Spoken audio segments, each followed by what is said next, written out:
Et souvent, les personnes qui sont talentueux, les personnes qui ont de l'habilité à faire plusieurs choses dans la vie, parfois ils échouent. Vous savez pourquoi ils échouent?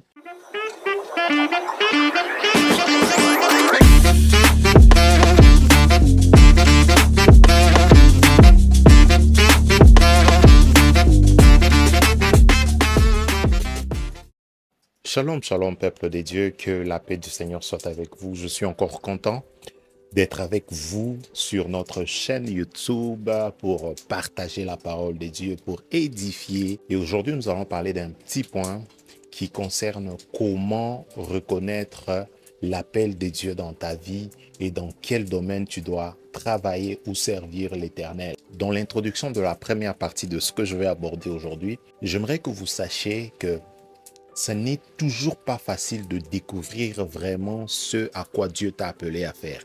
D'abord, il va falloir que nous puissions définir c'est quoi l'appel de Dieu. Ici, de façon générale, je définis l'appel de Dieu comme l'objectif pour lequel Dieu t'a envoyé ici sur terre, comme la mission pour laquelle Dieu t'a assigné de faire ici sur terre. Cela ne concerne pas l'appel au ministère simplement. Ça peut être de travail dans le séculier. Ceci peut être interprété comme le fait d'être un médecin, un journaliste, footballeur, tout ça. C'est ça l'appel de Dieu dont je veux parler. C'est juste la mission pour laquelle Dieu t'a envoyé pour faire sur terre. Très souvent, les personnes qui sont talentueux, les personnes qui ont de l'habilité à faire plusieurs choses dans la vie, parfois ils échouent. Vous savez pourquoi ils échouent? Parce qu'ils pensent que le fait de toucher à tout va leur apporter le succès.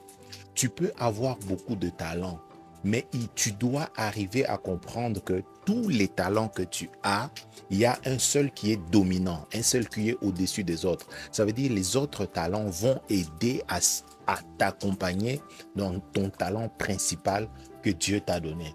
Et c'est important à savoir. Je me rappelle encore lorsque j'étais très jeune et que j'ai commencé à apprendre les instruments de musique. Je commençais à apprendre la batterie. Puis après, il y a une formation de guitare qui a été lancée à l'église. J'étais intéressé, j'ai commencé à apprendre. À un certain moment, j'ai remarqué que je pouvais jouer à tous les instruments. Je pouvais aller à la batterie, j'ai appris la guitare électrique et puis j'ai appris la basse de moi-même et ça commençait à avancer. Après, je me suis retrouvé en train de jouer le piano. Bref, je touchais à tous les instruments.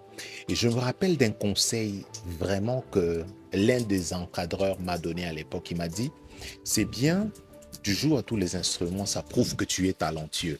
Mais il va falloir que tu puisses te focaliser sur un seul instrument, que tu l'apprennes, que tu ailles avec pour devenir professionnel dans cet instrument.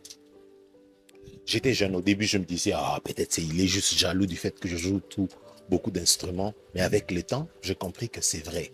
C'est de la même façon avec l'appel de Dieu. Mais tu dois maintenant savoir que si Dieu m'a donné tous ces talents ici, il y a un qui est beaucoup plus dominant, qui va être comme la chose qui va m'aider à combiner toutes les autres choses dans une seule chose.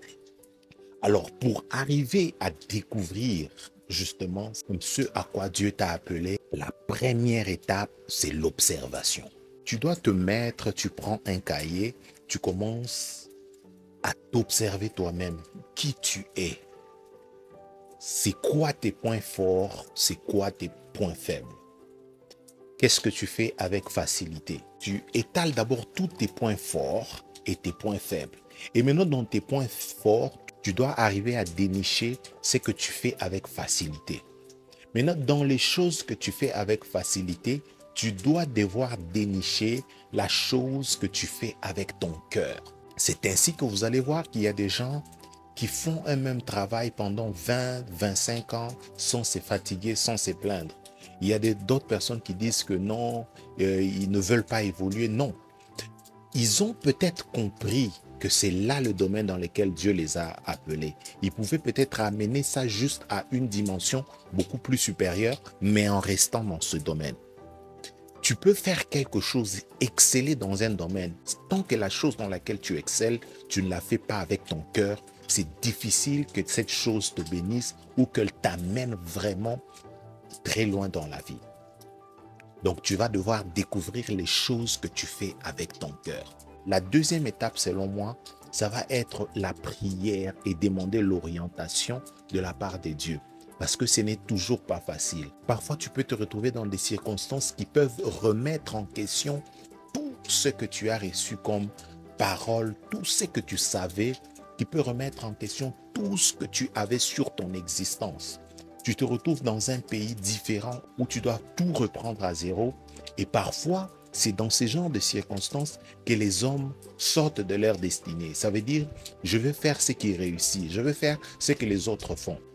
Le troisième point, c'est le courage d'aller dans la direction de ta destinée. Ça, c'est le point le plus difficile. Très souvent, on sait exactement ce à quoi Dieu nous a appelés. On sait que ce domaine, c'est le domaine dans lequel on va réussir. Mais on a comme une sorte de peur. On a comme une sorte de doute. On se dit, c'est bien, je sais que je sens mon cœur dans cette direction, mais maintenant là, c'est cette direction qui paye. Je ne peux pas aller. Laissez-moi vous dire quelque chose. Chaque fois que tu fais quelque chose avec ton cœur, ça finira toujours par payer. Même si ça ne paye pas aujourd'hui, mais avec le temps, ça finira toujours par payer. Parce que les efforts que tu mets dans quelque chose que tu aimes finissent toujours par te rembourser. Il va falloir que tu aies ce courage-là d'aller dans la direction que Dieu t'a donnée. La quatrième de chose, c'est la persévérance. Et ici, je vais insister sur la persévérance. Parce que le fait que tu commences quelque chose, c'est bien. Mais persévérer, c'est mieux. Pourquoi je le dis? Parce que très souvent, la plupart des gens se lancent dans un domaine et dès qu'ils rencontrent des difficultés, ils rencontrent des blocages, ils se mettent à changer de direction. Dieu t'a appelé à devenir un pilote, mais ce n'est pas directement que tu vas savoir comment conduire l'avion. Même après que tu fasses des études pour devenir pilote, il va falloir que tu acquières de l'expérience. Il va falloir que tu sois patient, que tu observes. Dieu t'appelle au ministère, ça ne veut pas dire que tu ne vas directement devenir un prédicateur. Tu peux même commencer peut-être à chanter, à balayer, à faire quelque chose d'autre dans l'église, mais c'est un cursus que Dieu va t'amener pour arriver à la destination dont lui-même sait. Donc la persévérance est très, très, très importante. Et je veux ouvrir une parenthèse dans la persévérance. Ici, c'est ne te laisse pas intimider par ce que les autres font. Bien-aimés, aujourd'hui, surtout nous les hommes, c'est quelque chose que la plupart n'en parlent pas, mais ils vivent ça. Ça veut dire, lorsque les autres réussissent, lorsque les autres réussissent dans les ministères, tu vois les autres réussissent dans les séculiers, tu vois les autres réussir dans un certain domaine, ils sont un peu comme une référence. Parfois, on est aussi tenté d'aller dans cette direction. Ah, lui, il réussit dans ça, moi aussi je vais aller dans cette direction parce que je veux aussi être une référence. Mais bien aimé, si ce n'est pas la chose dans laquelle Dieu t'a appelé, tu perdras ton temps dans cette direction. Donc il va falloir que tu persévères dans la chose dans laquelle Dieu t'a appelé. Tu vas devoir fermer tes oreilles, fermer tes yeux, même si les autres excellent dans ce qu'ils font. Fais confiance à Dieu et continue dans ta direction. Continue. La cinquième des choses, c'est l'apprentissage. Cherche à apprendre, à développer la chose dans laquelle tu sais que Dieu t'a appelé. Prends des formations.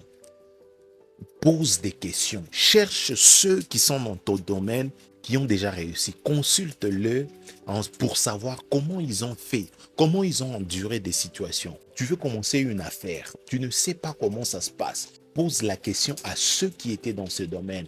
Je veux me lancer. Comment je vais faire pour réunir le deux bouts du mois?